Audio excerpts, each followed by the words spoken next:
যদি ছাত্রছাত্রীদের পড়তে দিতে হয় তাহলে ডাকসু যা যা করতেছে তাই করতে হবে সব শিক্ষা প্রতিষ্ঠানে। মেডিকেল কলেজের টয়লেটগুলো ছিল এজমালি, যাওয়া যাইতো না টয়লেটে, সব নষ্ট করে রাখতো। যে খুশি এসে টয়লেট করতো আর পরিষ্কার করতো না কেউ, যে খুশি এসে দোকান দিয়ে বসতো যেখানে সেখানে। হোস্টেলের সামনে দিকে একটা বিশাল রেস্টুরেন্ট দিয়ে বসেছে, টিনের ঘর বানায়। মানে এই শিক্ষা প্রতিষ্ঠানগুলোতে কার গোয়া কে মারে, ধুলায় অন্ধকার। আপনি একটা শিক্ষা প্রতিষ্ঠানে লেখাপড়া করার একটা পরিবেশ নাই, বুদ্ধিবৃত্তিক চর্চার দূরের কথা বাদ দেন। এটা এমন একটা জায়গা যেখানে কারো কোনো মা বাপ নাই। শিক্ষা প্রতিষ্ঠান হইয়া দাঁড়ায় সমাজের বাইরে, রাষ্ট্রের বাইরে একটা প্রতিষ্ঠান। আমার মনে হইতো ছাত্র জীবনে যে এই আর আজাব থেকে কবে রক্ষা পাই। আমি ডাক্তার হওয়ার পরেও আমার রুমে চুরি হয়েছে। হসপিটালে গেছি, রাতে ফিরে এসে দেখি হা করা দরজা খোলা, জামা কাপড়, বিছানার চাদর, লুঙ্গি, গামছা সব নিয়ে গেছে, তালা দিয়ে গেছি, তালা ভাঙা।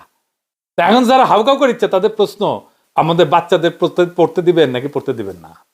যদি ছাত্রছাত্রীদের পড়তে দিতে হয় তাহলে ডাকসু যা যা করতেছে তাই করতে হবে সব শিক্ষা প্রতিষ্ঠানে।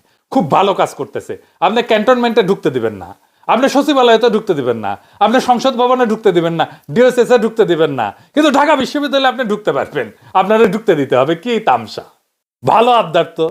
আপনি সচিবালয়ের মধ্যে টং দোকান বসাইতে দিবেন, উঠে তো দেন না। ডিওএসএস এর মধ্যে বসাইতে দেবেন, উঠে তো দেন না। ক্যান্টনমেন্টের মধ্যে বসাইতে দেবেন, উঠি তো দেন না। সংসদ ভবনের মধ্যে বসাইতে দেবেন টঙের দোকান, উঠি তো দিবেন না। তো এইটি কেন? লাভ মেরে ওঠেন কেন?